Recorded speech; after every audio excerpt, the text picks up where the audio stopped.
Hi, I'm Tony Scott. And I'm Emer McCormack. Welcome to the first episode of the Kish Podcast. This is a brand new weekly podcast bringing you real stories from real people. My professional background has been in radio. Some of the people I've enjoyed speaking to during my career have been those ordinary people telling real stories about their lives. And for me, radio, and now podcasting, is the art of telling stories with no pictures. The theatre of the mind, as it's called sometimes. I just love it. And my background is in business. I own and run a marketing agency. However, before that, I studied media production and management in radio. We've been meaning to do this podcast for over the guts of probably about 15 years. It took COVID-19 to bring us back together. Aww. So our first guest on our first episode we're both very excited about, and I know particularly you, Emer. So tell me, who do we have up first? Well, Tony, today I am really excited about this one because we've got Sanita Puspure. She is a two-time world champion single scull rower and an Irish rowing Olympian. I started by asking her, who is Sanita Puspure? Just an ordinary person, I suppose, who came to Ireland a good few years ago without much ambition for sport. We only came down just for a year to kind of experience the culture and learn language a little bit better and then go back to Latvia and stuff. But yeah, she stayed for a little bit longer and rediscovered her love for rowing again in Ireland in 2007, I have to say. I rediscovered it, and then in 2008 I kind of jumped heading first back into the sport. When you were in the War Memorial Gardens and you were walking up and down the river with your husband, and I think were your children around then at that stage? Or when I rediscovered rowing in Ireland, one was on the way and one was already there. So when they arrived, we already knew that rowing is going to be the thing. Why did you originally go to commercial rowing club then? How did that work out? How did you go door knocking, or how did it work out for you? I had to start from the beginning. So first time we kind of noticed all the boats in Island Bridge was when we were bringing my friend to the zoo and we missed the turn to Phoenix Park, so we went straight through the Island Bridge, and that was actually the first time I saw somebody rowing in Ireland, and I was like, oh my God, they do have rowing, you know? And it was just instantly like, oh my, we're definitely coming back when the second baby pops, you know. And then it happened that my husband, he was working at the airport at the time, and it just happened that one of his colleagues had son rowing in a in commercial rowing club. Mm-hmm. So from him, he got all the details. He got I think it was Jerry Canton we contacted first, and we met him there in a boat club as well. Just a few weeks after Daniela was born. It was chain reaction, kind of. Since we saw the rowing, it just kind of spiraled in the right direction, I suppose. When you came and you introduced yourself to Commercial Rowing Club, how did that conversation go? I mean, you had previous experience of rowing at underage level from Latvia. Obviously, I hadn't been in a boat for a couple of years, and just after having a baby, I was like quite big, you know. So I think they were probably all looking, okay, we'll need a big boat for this girl.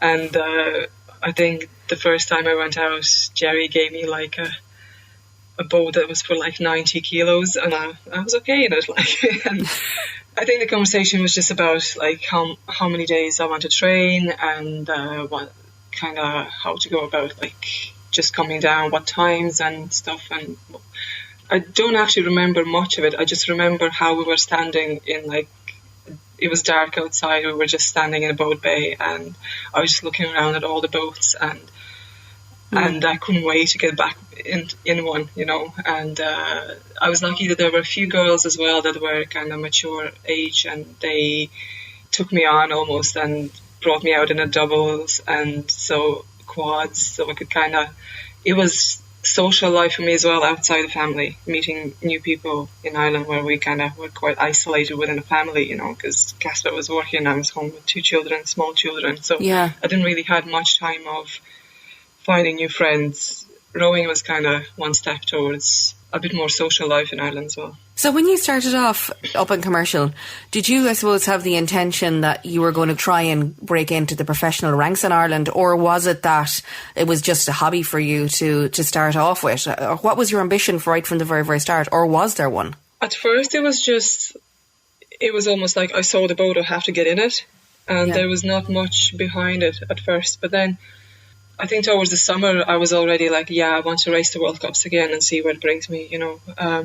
I think it kind of picked up fast enough I remember myself, as soon as I started doing that 1 or few sessions a week, so we started planning trips to Dublin more. So it was like soon it was 4 times a week, and then at the same time I signed up in the gym. We lived in Skerries at the time, so there was one smallish enough gym, so I was there constantly as well. Like I'd be training twice a day almost sometimes. Wow. With really small kids. It was almost like natural progression. During the summer, while I was training, I was already thinking, oh yeah, like I probably should, I'll try to go to Olympics. And I mean, I was still so unfit and so far off the standard that I would need to be to go to Olympics that today, thinking about it, I was like, oh my God, she was so silly. But at the same time, I think it's just that dreaming and having that massive ambition was that even if I wasn't as fit at the time, that ambition gave me that missing piece of a puzzle to get there. But like you had 2 very small young children. Your husband was working, you were trying to fit in this, newfound love for rowing again, and commitment to rowing is phenomenal. Did you ever question, like, why am I doing this?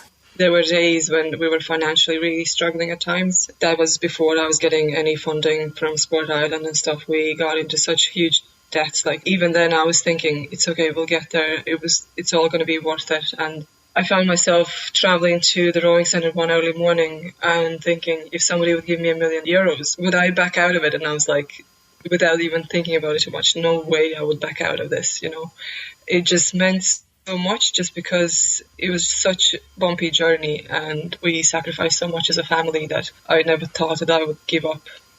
I know there was probably times when my husband thought like, oh my God, this is really worth it. But then obviously when I qualified for London, like it was like a huge, massive boulder was lifted off my shoulders. And yeah, I think we just became a bit happier after that because it was quite stressful and taxing on both of us as a couple. Up until London, there was never a question to back out of it. I was just more scared that I might not justify all the sacrifices made. Maybe that was fear that drove me, but I don't know. Such a remarkable story for that level of commitment, and you had to have fire in your belly. You had to, work very, very hard. I'm sure there was many an early morning session up on Island Bridge at the very start, and then late night sessions on a meandering river that isn't straight that you had to negotiate yourself around.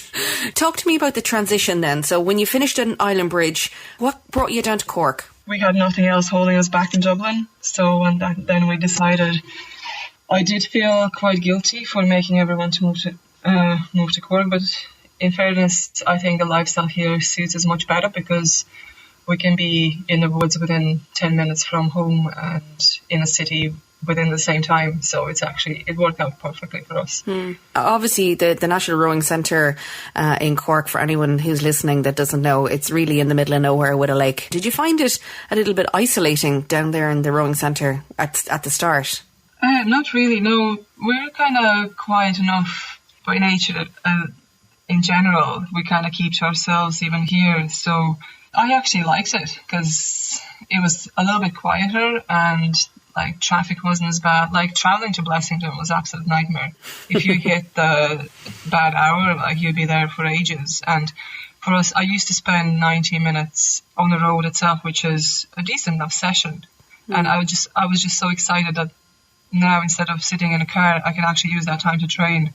It was a win-win move, to be honest, because I could spend more time at home with the family, and at the same time I had coaches kind of looking after me better as well. So, and at this stage now, had you entered the high performance unit with Rowing Ireland? Yes, well, transition happened earlier because I suppose I had to kind of get their attention first. I was still trialing and doing all the tests and everything, and I suppose then coaches kind of noticed that, okay, maybe we should give her a shot and stuff. They did talk to us, and they tried to convince us to move to Cork before then. I suppose the loss of a job came in at the right time for us. Maybe that was fate.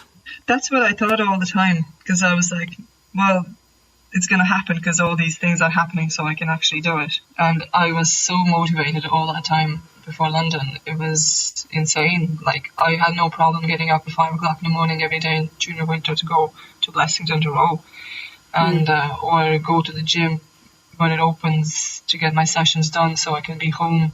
That was when my husband was still working, so he can go to work or something like that, you know. And I had a bit of a work there to do as well. I was doing a tennis course, and then so I had some classes to do. And yeah, I was super motivated and had so much fire in my belly that I think nothing would hold me back then. When you went to Cork then and you started into probably more intensive training, talk to me about what your average day would look like from when you woke up to when you went to bed that night. We started training at 8 o'clock, so be getting up before 7, and which was quite a nice bonus for me because I was used to getting up earlier. Do the first session. Usually the first session would be a longer one.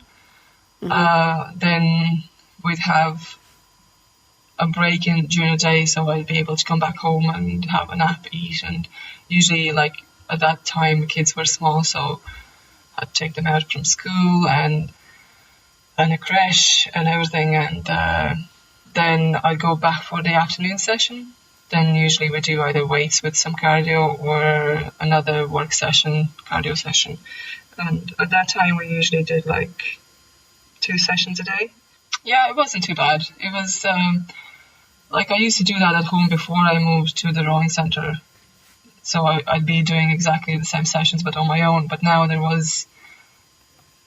were people to do it with, so it was more fun and more interesting for me. Who was your coach at that given time when you in the National Rowing Centre when you first went down there? It was Adrian Cassidy. So he was the one who kind of started working with me in Rhode Island environment, and Martin McEnroy was a big part of it, and Rob Baker as well. He was looking after it on the 23s, but the team was so small, we're all kind of all in the same pot, and I was probably the only senior at the time on the team. All the other ones were on the 23s. When you were down in the environment, be it an Island Bridge or when you first went down to the rowing centre, were you concentrating fully on the single scull at this time, or were you jumping in and out of quads or doubles and all of that sort of stuff? The idea was to try qualify the double, and I always thought that that's the only possible option for me. And we tried a double, and sometimes I don't remember, did we go in the bigger boats as well, because there wasn't that many people training at the time, and there was only like 2 heavyweight girls as well. Usually at that time the team would be mostly lightweights. So yeah, that has changed quite a lot now. And why did you feel that possibly your best chance would only be in a double? Why was your mentality there at that given time? Yeah, I don't know. I always feared to race single, and it's actually funny that I ended up in a single. I don't know. I never thought that I would be able to do it. Yeah, I always thought the double is my thing. And I do like doubles. And I always thought, like, this is the boat I'm going to be racing in. But then, yeah, turned out a little differently.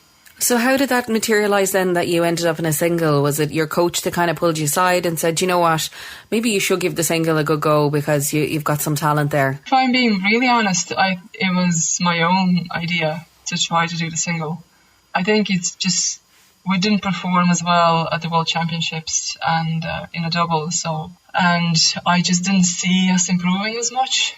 That's what I thought, like, well, I might just give a single a go and see how it goes. And that's what I was training with the whole winter, and it was really awful winter. My training didn't go as well as I would want to. Like, I was posting really good scores on the rowing machine, but my rowing on the water was terrible.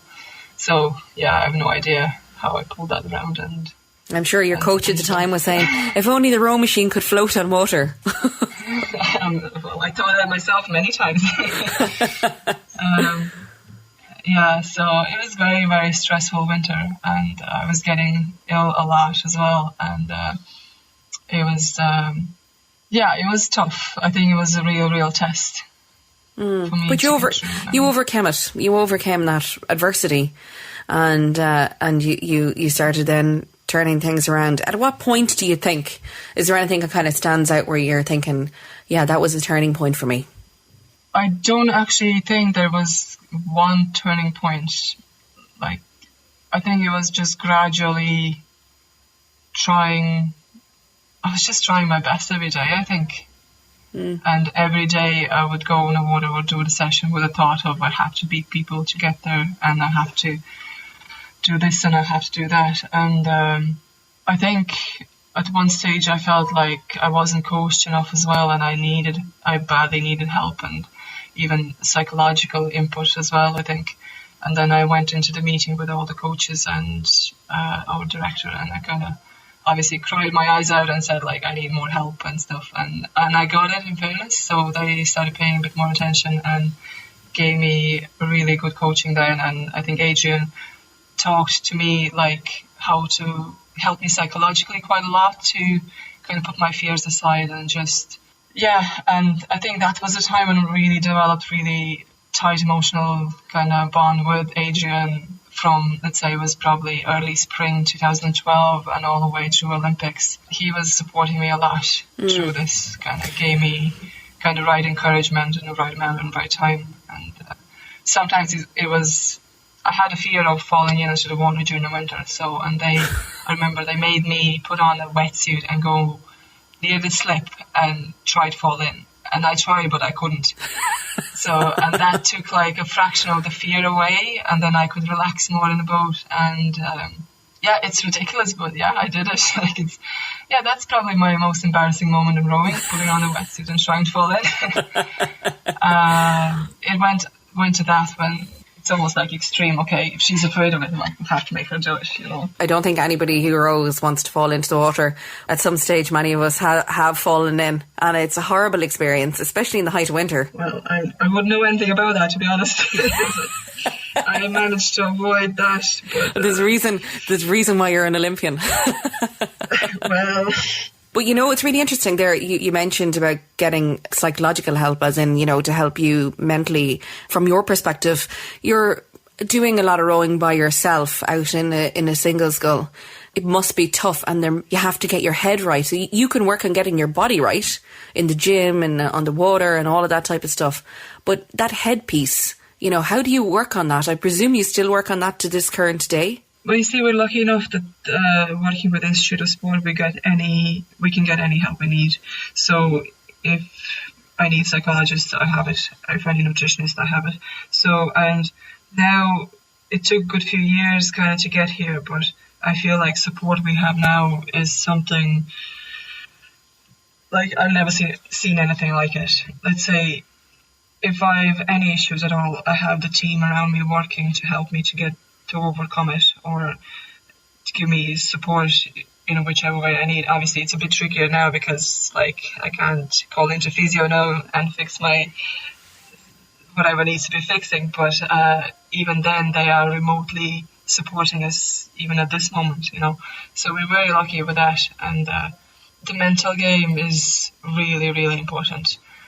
There were times when I absolutely hated rowing, and I could see I'm not going to improve until I get over it. And then, let's say 2015 was a great example. I put so much pressure on myself to qualify the boat at that championships that I failed just because my head was I was burnt out, I think. And it took me a good few months, years even, to get over it. And I had to work with psychologists to get through that. And I had nightmares after the championships. It was like a trauma that I had to kind of get over and move on. And because I had to perform again in May to try to qualify again. So it was a relatively short gap to fix my head and get going again. You can train yourself every day, but if your mind's not keeping up with you, like that could be a problem as well. You know, you did get your head right, and you got your body more absolutely 100% right as well. And you went on of late, the 2018 and 2019 World Championship rower. What has clicked for you? I mean, you're rowing, you know, quite a fair bit now, let's say, in terms of time length. Something seems to have clicked with you. Everything just seems to be aligning for you. Am I right in saying that, or is that what we just see from the outside looking in? It might look very nice and rosy from the outside, but in fact, it's not just just simple story. Obviously, yeah, I'm kind of changed the pace that I can row with, and I'm quite happy with that. But I had to go through some kind of bumpy bits to get there as well. Like, main contributor is the change of program and the style that we train at the moment. And I'll be honest, it's quite brutal, and when I was first shown the program, I was like, no way I'm going to do this, because I won't be able to exist, you know. It just seemed too much, and I never done anything like it. And so I kind of resisted the program for quite a while, and only kind of decided that, oh sure, look, it's either me training on my own or I'm fitting in a group, which was quite small at the time, a few girls, and have a little bit more fun with it. So then I decided, okay, I'll just give it a shot, and in fairness, the first year was probably the more enjoyable out of them all, because since the change of program, because it was all new. I've never done that before. Yes, it was hard, but at the same time I could eat way more because I was burning more calories, you know, so there was upside to it all. Yeah. And could eat donuts and cakes. It was class. and obviously I didn't know whether it's going to pay off and how my body's going to react. And then we went racing, and it was like, oh wow, I can actually rate so much higher now and keep going, you know. And that was the main change that we did. Obviously the food intake was the other one that we need to do to actually be able to do the program. Yeah, and I think for me, I'll never be a very confident person. Like, I'd never be saying, oh, I'm going to go and win it, you know, you just watch me. I'll be the one, well, I've done my best. I'll just go and see, I'll do my best over there and see how it goes. And it's just the way I am. And for me, like, even after that program, I was like, oh, I don't know how it's going to go. I've done my best. We'll just have to. I suppose after winning the Worlds in 2018, I was like, okay, well, the program's working, so we should stop kind of whinging and move on and get it done. And then the program got harder the next year. And you end up asking exactly the same questions to yourself. You think you kind of, well, now I think we have accepted that, yes, the program's hard, yes. Can we do it? It's hard, but yes, we can do it. So we kind of like, you get it done, you know. And sometimes, because the program's so hard and let's say some days I feel like I can't give it 100%, but I give it 90%, it's still good enough, because, you know, the most of the time you do the best you can, and if you do the best you can, that's all they can ask for. It sounds grueling. It is, and I'll stop even now being at home and doing, like, it's fun. The biggest thing I miss with all this lockdown is my teammates and the normal training environment when we could go on the water and go in our own gym, have space, have chats, have coffees, you know. It's quite testing now. Like, hopefully we'll build some character for next year. Do you notice any difference in terms of your body and how it reacts year after year? I'd say there are a few things that I know for sure, is that I definitely know my body better now than I did 10 years ago when I just started rowing. And if I would have known my body as good as now, let's say in 2013, I wouldn't have missed a season of rowing, because I overtrained myself and I just ignored my body. Like, I just went on training and ended up not racing at all.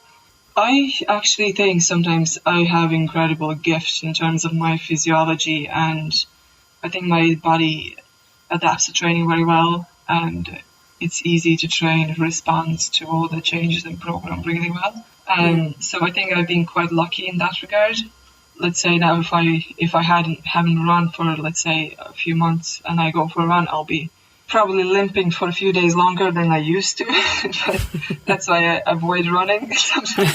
And I think it's just because we're not used to doing it. You know? Yeah, and working different muscle groups and all of that sort of stuff. Yeah, exactly. And well, you see, when we changed the program and I was resisting it, I thought, like, well, my body won't be able to handle. But I really surprised myself. Yeah. And I was 36 when I changed the program, and that's where I got all this an extra gear in my physiology. And I really surprised myself, because if I would have thought 10 years ago when I was 30 that I can race as fast, I'd be like, oh no, I don't think so.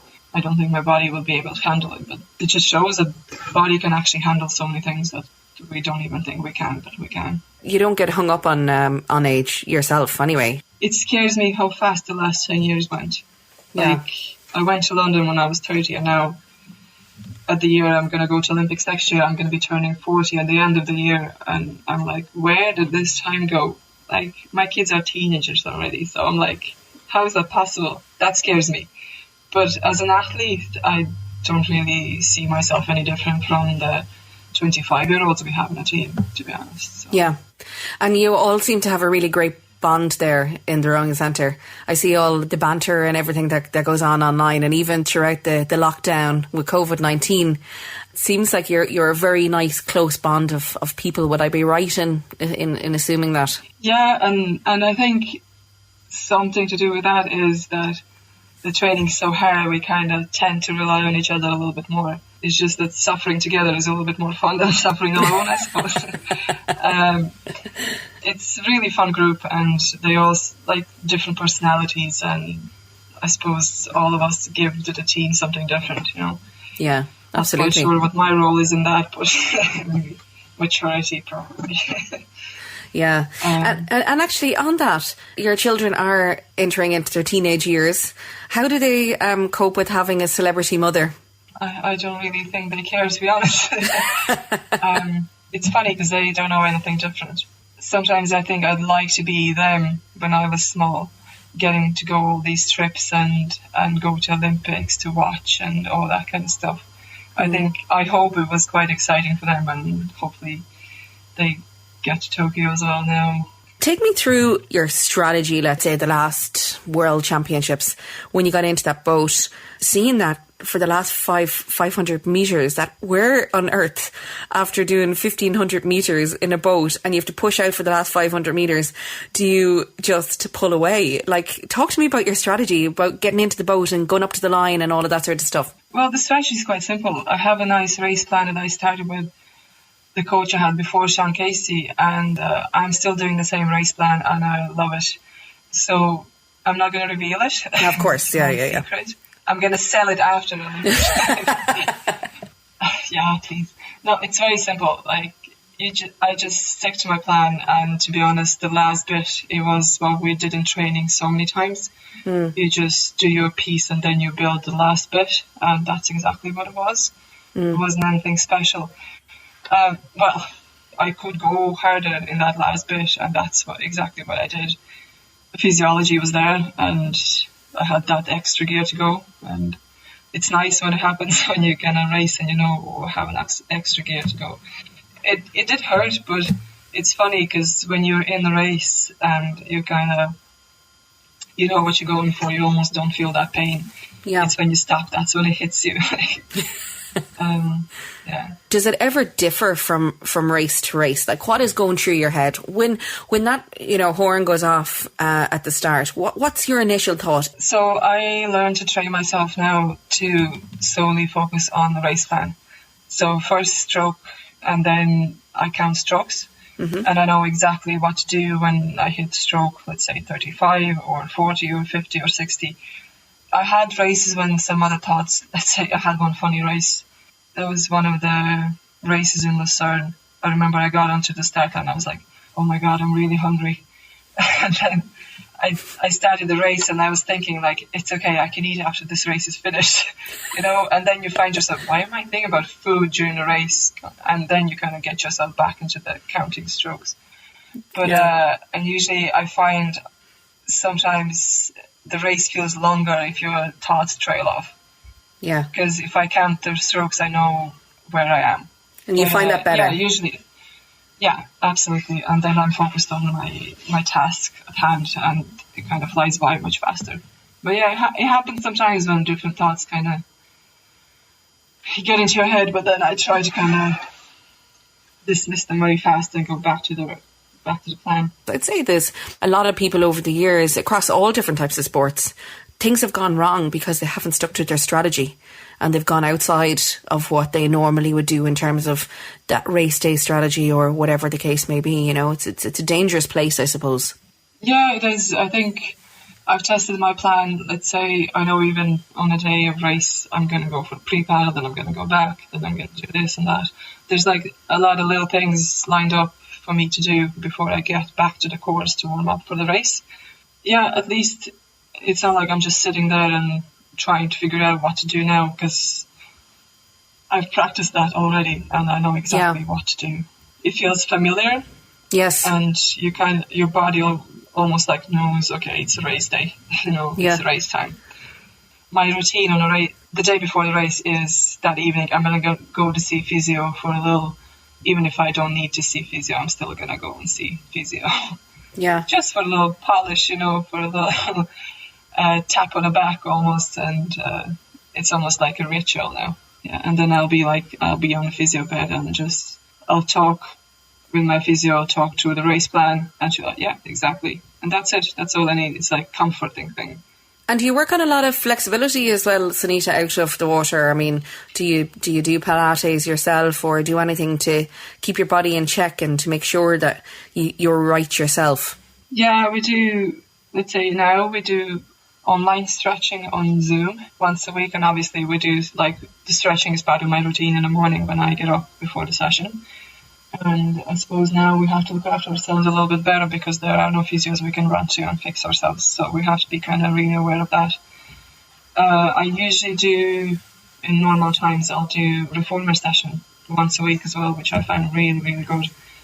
It kind of gives you a lot of body awareness and separating like the muscle groups and making sure that all the muscles are working in the right way and engaging and activated and stuff. So yeah, the reformer I started, I think 2014 or 13, and been doing it ever since we're here anyway. Yeah, important. Yeah, it's really, really good. I would recommend that. It must have been so frustrating for you, all the preparation up to the Olympics. Olympics obviously were meant to take place in July, have now been cancelled. All that preparation, all of the months of training, all of everything trying to get yourself right. Were you thinking about, oh my God, how can this be happening? We saw it all coming, and first I was angry, and I was like, whoever was tweeting those days on Twitter saying, oh yes, how could Olympics be going ahead? And I was like, no, leave them alone. They should go ahead as planned. It's going to be fine. We'll be all fine in July. And then I suppose as things started kind of evolving around the world, although it was getting worse, we kind of knew it was coming. And then it's kind of like from anger it goes to, oh, well, maybe it is better that they cancel them. And then you kind of accept that it's going to happen. Obviously, when they announced that it was postponed, it was almost a relief because we knew the training is going to be really interrupted. Even if the Olympics did go ahead, what our form is going to be, we won't be able to train like we want to, and all those questions were kind of going through the head. So it was a relief that they postponed the Olympics. But I think the hardest is yet to come, because we're at the time of the season when you can't take the break yet. It would be too much of a break, and then you still have to keep training. We don't know when the next race is going to be, that as well. Do you still, continue your rigorous plan from home via Zoom, all of those things? Or is that even possible? Obviously, you need your support system of your coaches around, you need water time, you need all of those things. So how's that working out for you? Well, day by day, we are still doing the programme as per normal, maybe normal-ish, So it's we're given few pieces of equipment to bring home, and so we're just trying to do our best that we can, and so we link in on Zoom, let's say, every day, and we do the session together but alone. Just doing on the rowing machine, row perfects, ergs, bikes. And we're just going to keep training now. I'd say we might take a break maybe sometime during the summer and then go back training again. It's hard to comprehend, I would suspect, from your perspective. I don't know, your training regime, had you stuff kind of earmarked month by month in terms of targets? No, we just need to kind of do the best we can from the programme that we've been given. And past the Olympics, well, the Olympics that were supposed to happen this year, I think it's going to be a little bit easier because we know, okay, we're past that point now.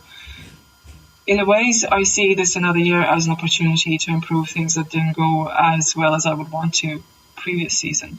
On one hand, I think it was probably good for me because I can work on those things now and I have some extra time given, and I can make sure that I do them right this time. Obviously, yeah, like this time next year I was planning to be a free person, maybe. I was still thinking back in my mind I might stay for another year. I was thinking, yeah, I'll be free, I can do whatever I want, I can start looking for jobs and stuff, but at the same time, I know when Olympics will be over, I would miss this so much that I'd be back. You're very resilient. I can definitely say that you wouldn't throw in the towel, you'd say it. That's all I've been doing for so many years, and I just find it really hard to think about it now to do something different. Yeah. I think it'd be nice to get over with all this kind of build up towards the Olympics, that pressure building a little bit, but at the same time I know pressure what keeps me going, and it drives me, and so yeah, as much as we wanted Olympics to go ahead this year, I think it is an opportunity in a way as well to kind of get yourself right, back, look at what we can do, get ourselves right, see what we can do better next year, and try to enjoy the process as much as we can. I remember at the indoors this year, I was thinking, that's it, this is my last race, do it your best. And I did. And now I'm like, okay, I have another one. You're phenomenal on that rowing machine as well.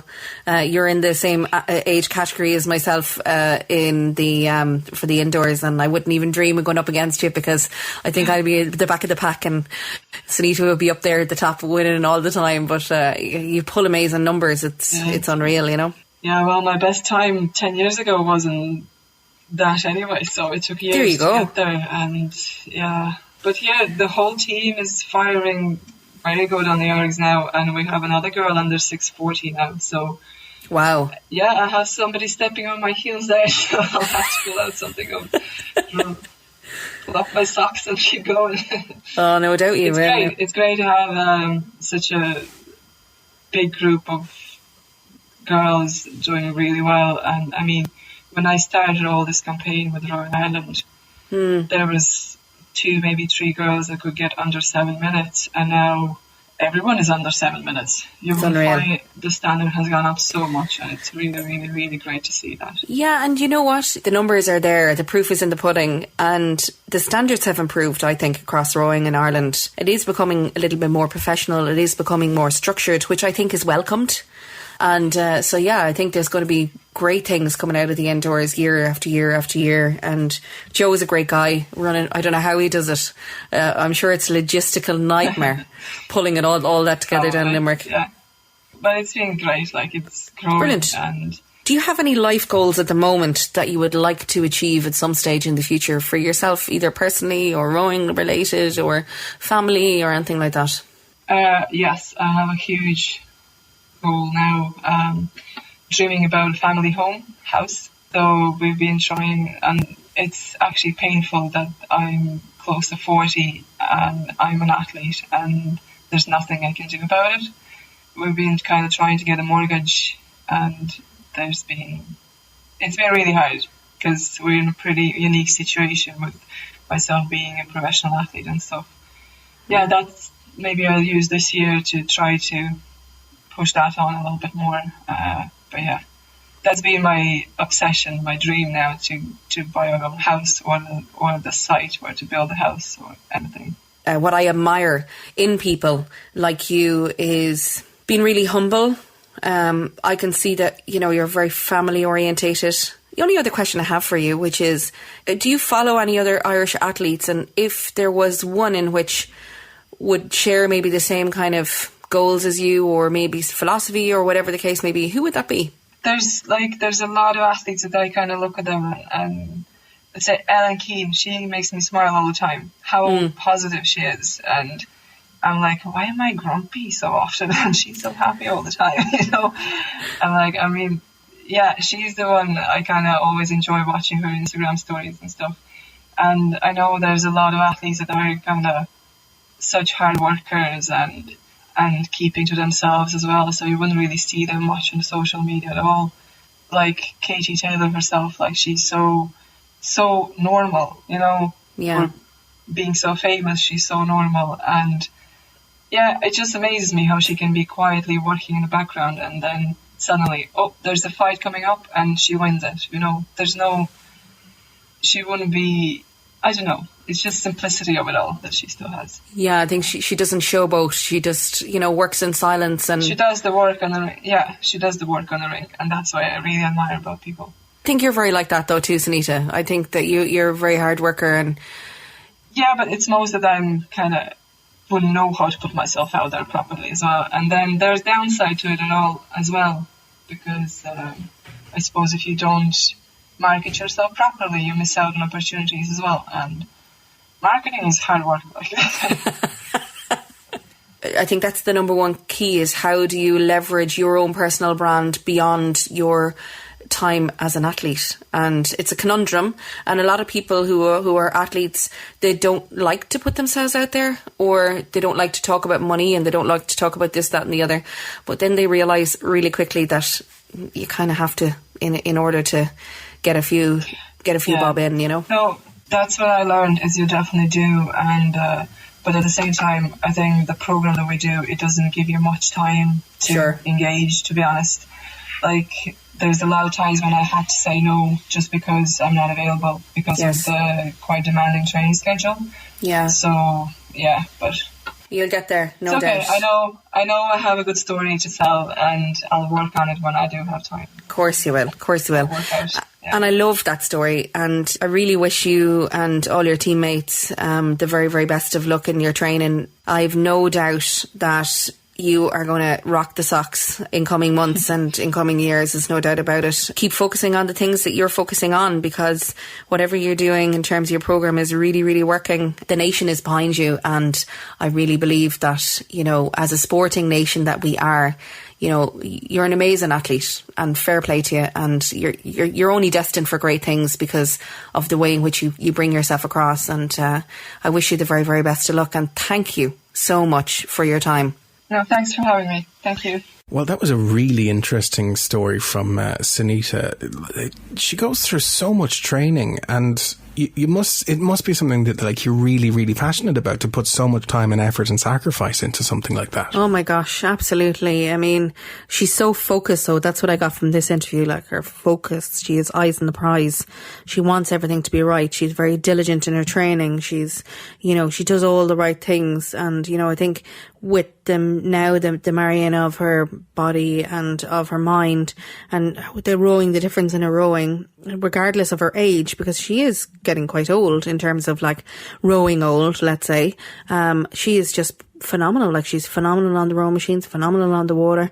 I'm really excited to see what next year holds for Sanita. So if anybody wants to get in touch on the podcast, what is the best way? You can visit our website, which is thekishpodcast.com, which is the Kish spelled Kish, in case anybody's wondering. And you can also pop us a message on our Facebook page, and we're also on Instagram there. All you have to do, again, is just search for the Kish Podcast and it'll pop up. And obviously, if you're listening to this on your favourite podcast subscription, whatever you call it, you can also listen on our website as well. If you are listening on a platform where you can review a podcast, we'd really appreciate it if you'd give us a little review there, if you enjoyed it, or if you have indeed any questions for any of our upcoming guests. Sometimes we will announce them on Facebook or on our webpage. So do come back from time to time, and we do put a shout out for questions, so feel free to get in contact with us as well. And of course, if you've any people that you would love to hear us talk to, anyone who you think, oh yeah, we'd really give them a good going over in a nice way, feel free to let us know who you think we should talk to. Yeah, definitely. Just reach out, and we're very open, and all we do, reach out and well, maybe not reach out. Fair enough. Yeah, you know what I mean. Not now, especially COVID-19. You can't be reaching out and touching. Reach out, don't touch somebody's hand. Absolutely. So, but yeah, no, absolutely. Get in contact with the show, or if you know of anybody who wants to come on the show, just get in contact. Coming up on next week's episode, I think, Emer, you were very excited to talk to this particular person. Well, next week on the show, we have Chris Kerr.